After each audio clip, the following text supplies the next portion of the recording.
Hi అండి. 'Life of Aditya' 50వ భాగం వినండి.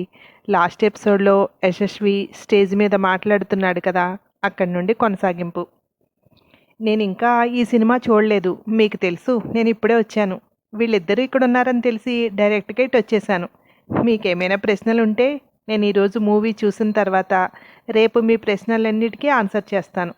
నేనొచ్చి సభను డిస్టర్బ్ చేయలేదు కదా! ఉంటాను అని నవ్వుతూ స్టేజ్ దిగి రాబోతుంటే, సార్ మీరొక్కసారి పైనే ఉండండి. మేడం కూడా వస్తారు. ఒక గ్రూప్ ఫోటో. మీ ముగ్గురిని ఫోటో తీసుకునే ఛాన్స్ ఇవ్వండి సార్ అంటున్నారు విలేకరులు. యశస్వి ఏం చెప్పకుండానే జయ లేచి యశస్వికి ఎదురొచ్చింది. రండి ఫోటో తీయించుకుందాం అంది. వెనక్కి తిరిగి భార్యతో పాటు అశు దగ్గరికి వెళ్ళి ముగ్గురు కెమెరాలకి ఫోజులు ఇచ్చారు. జయ, యశస్వి ఇద్దరూ కిందకి దిగి వచ్చి కూర్చున్నారు. ఇప్పటి వరకు మీకు అందరినీ పరిచయం చేశాం. మీ అందరికీ ఇంకొకరిని పరిచయం చేయాల్సి ఉంది. అదే ఈ మూవీలో ఒకే ఒక్క సాంగ్ ఉంది. ఆ ఒక్క సాంగ్తో మీ అందరి హృదయాలు గెలిచేసుకుంది. ఆమె లిస్సా. ఆమెను స్టేజీపైకి రావాల్సిందిగా కోరుతున్నాను యాంకర్ ఉత్సాహంగా చెప్తోంది. లిస్సా స్టేజ్ పైకి వచ్చిన తర్వాత తనకి ఈ మూవీతో జరిగిన అనుభవాలు అన్నీ చెప్తూ, చాలా సంవత్సరాలుగా ఈ ఫీల్డ్లో ఉన్నాను. ఇంత మంచి అవకాశం నాకు ఎప్పుడూ దొరకలేదు. నన్ను ఈ పాత్రకి సెలెక్ట్ చేసిన ఆదిత్య సార్కి, జయ మేడంకి, అశ్వ మేడంకి నా ధన్యవాదాలు. స్టేజ్ పైన లిస్సా మాట్లాడుతూ ఉంటే యశస్వి జయ వైపు తిరిగి, ఏంటి నేను అడిగిన దానికి ఆన్సర్ చేయలేదు? శ్యామ్ సుందరు ఎన్ని రోజులు అడిగాడేంటి అన్నాడు. ఆయన నాకు బాబాయ్. మీ బుద్ధి అందరికీ ఆపాదించకండి. ఆయన చెడ్డవాడే కానీ మీ అంత చెడ్డవాడు కాదు. కూతురు వయసు, చెల్లెల వయసు అన్నీ తెలుసు ఆయనకి. ఆయనకి కావలసింది ఆయన డైరెక్ట్గా అడుగుతాడు. మత్తు మంది ఇచ్చి మోసం చేసి తన అవసరాలు తన వాళ్ళ అవసరాలు తీర్చే మనిషి కాదు అంది జయ. యశస్వి ముఖం ఎర్రగా మారింది. అతను అడిగింది ఇవ్వకపోతే మనల్ని పట్టించుకోడు. ఇస్తే వాళ్ళని అందలం ఎక్కిస్తాడు. మా మీద మంచి అభిప్రాయం కలిగింది. నన్ను కూతుర్లా భావించాడు ఆయన అంది జయ. అది నన్ను నమ్మమంటావు. ఈ ఫీల్డ్లో నేను ఎంతోమందిని చూశాను. అన్నా చెల్లెలు అని పిలుచుకుంటూ కూడా చాటుమాట వ్యవహారాలు చేసేవాళ్ళని అన్నాడు కచ్చగా. పచ్చకామెర్ల రోగికి లోకమంతా పచ్చగానే ఉంటుంది.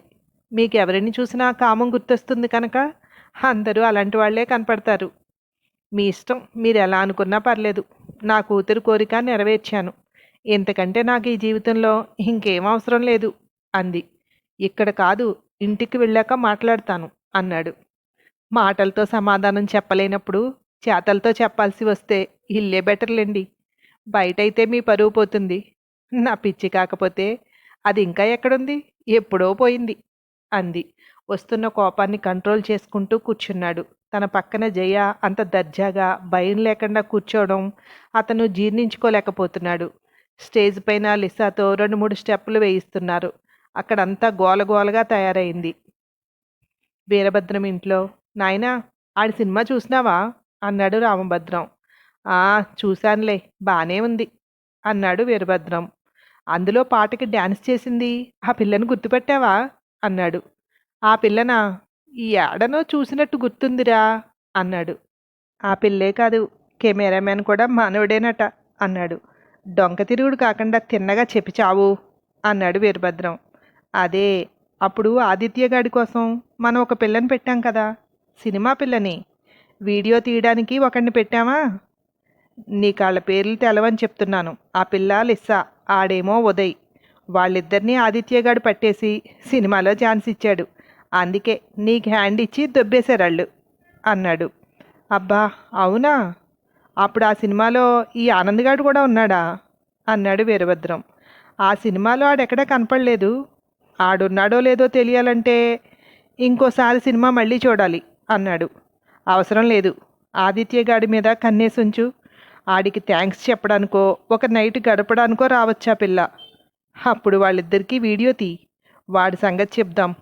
మనం తెచ్చుకున్న వాళ్ళందరినీ వాడి వైపు తిప్పుకున్నాడా అన్నాడు. ఆ పిల్ల అలాంటిదంటావా అన్నాడు రామభద్రం.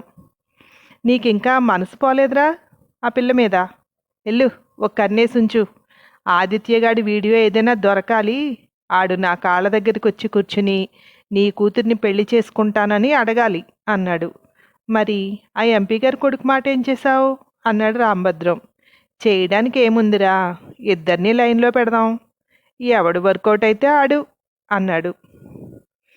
అక్కడ మీటింగ్ అయ్యి అందరూ వెళ్తున్నారు. మనం కూడా వెళ్దామా ఇంటికి అన్నాడు యశస్వి జయతో. మాకింకా టైం పడుతుంది, ఈలోగా కీస్ తీసుకుని మీరు వెళ్ళండి, ఫ్రెష్ అవ్వండి, మేము వస్తాం అంది జయ. అయిపోయింది కదా, ఇంకా ఏముంది ఇక్కడ పని, నడు వెళ్దాం అన్నాడు గద్దించినట్టు. మాకిద్దరికీ ఇంకా పని ఉంది, మీరు వెళ్ళండి, మేం వస్తాం అంది చిరునవ్వుతో తాళాలు అందిస్తూ. ఆ తాళాలు తీసుకుని నేలకేసి కొట్టి వెళ్ళిపోయాడు యశస్వి. ఆమె నిర్లక్ష్యం అతని కోపాన్ని రెట్టింపు చేస్తోంది. అశు అక్కడికొచ్చి ఆ కీస్ తీసి, ఏమైంది ఇప్పుడు, ఏంటి ఆయన కోపం అంది. ఇప్పుడే ఆయనతో పాటు ఇంటికి రావాలట, ముందు మీరు వెళ్ళండి వస్తాము అంటే కోపం అంది. తాళాలు విసిరేసి వెళ్ళారంటే ఆ ఇంటికి వెళ్తారేమోలే, మందు పోసి పంపిస్తుంది, ప్రిపేర్గా ఉండు అంది. అదే వాసంతి రమ్మంది, నేను ఒకసారి అక్కడికి వెళ్ళి రావాలి, అందుకే ఆయనని ముందు వెళ్ళమన్నాను, నువ్వు కూడా వస్తావా అంది జయ. లేదమ్మా, నాకు ఇంకా ఇక్కడ కొంచెం పని ఉంది, ఒక అరగంట పడుతుంది అంది అశు. అయితే ఒక పని చెయ్యి, నువ్వు ఈ పని అంతా చూసుకుంటూ ఉండు, నేను వాసంతికి కనిపించి అరగంటలోపు వచ్చేస్తాను అంది జయ. స్వర్ణ వీళ్ళందరూ ఉన్నారుగా, నువ్వు వచ్చే వరకు నాతో ఉంటారులే, వీళ్ళు నా కోసం వెయిట్ చేస్తారులే, అందరూ ఇక్కడే ఉంటాం, నీ పని చూసుకునిరా, అప్పుడు ఇంటికి వెళ్దాం అంది. సరే అని జయ వాసంతి దగ్గరికి వెళ్ళింది. వాసంతి దగ్గరికి వెళ్తే వాసంతి లక్ష్మి దగ్గరికి తీసుకువెళ్ళి భర్త నుండి ఆపద ఉంది అని కంప్లైంట్ రాయించి ఇప్పించింది. మిమ్మల్ని కొట్టడం తిట్టడం లాంటివి చేస్తే ఏదైనా కెమెరాతో దాన్ని షూట్ చేయండి, నాకు ఒక ఫోన్ చేయండి చాలు, నేను వచ్చి అరెస్ట్ చేసి తీసుకువెళ్తాను, పర్లేదా, భయం లేదు కదా, లేదంటే సెక్యూరిటీ పంపించినా అంది లక్ష్మి. వద్దు మేడం, నాకు ఇవన్నీ అలవాటే, ఇప్పటి వరకు అతను కొట్టిన దెబ్బలు తట్టుకునే జయాన్ని చూశాడు, ఇప్పుడు ఎదురు తిరిగే జయ కూడా ఎలా ఉంటుందో చూడాలి కదా, తెలుసుకుంటాడులేండి, చూపించనివ్వండి ఒక్కసారి అంది జయ. అది ఆడవాళ్ళు అలాగే ధైర్యంగానే ఉండాలి, ఓర్చుకోవడం మొదలు పెడితే ఎప్పటికీ అలాగే ఉండమంటారు అంది లక్ష్మి. థ్యాంక్ యూ మేడం, అవసరమైతే ఫోన్ చేస్తాను అంది. వాసంతి జయ ఇద్దరూ వచ్చేశారు. అక్కడ మాధవ్, ఎక్కడ తీసుకువెళ్ళాలి తమ్ముడు అన్నాడు డ్రైవ్ చేస్తూ. పరశురాం గారిని కలవాలి అన్నారు, అక్కడికి వెళ్దాం అన్నాడు ఆదిత్య ముందుకు పోనిస్తూ కార్ని. సినిమా మొదలు పెట్టేస్తారా అన్నాడు. అదే టెన్షన్గా ఉంది, ఆయన కలవాలన్నారు అంటే యశస్వి రిలీజ్ అయ్యాడు కదా, ఏమైనా మాట్లాడాడేమో, హీరోను మార్చుకోవాలి అనుకుంటున్నారేమో, ఇలా ఎన్నో ప్రశ్నలు అన్నాడు ఆదిత్య. అదేంటి తమ్ముడు, అంతగమ్మును మారుస్తారా అన్నాడు. ఎందుకు మార్చరు, ఒక్కోసారి కొంత భాగం షూట్ అయిన తర్వాత కూడా హీరోను మార్చుకుంటారు అన్నాడు. ఇప్పుడెలా, ఏం చేద్దాం అన్నాడు మాధవ్. మనం చేయడానికి ఏం లేదు, డైరెక్ట్గా వెళ్ళి ఆయన ఏం చెప్తారో వినడం, ఓకే అంటే సినిమా షూటింగ్, లేదంటే మళ్ళీ ప్రయత్నాలు అన్నాడు నిరాశగా.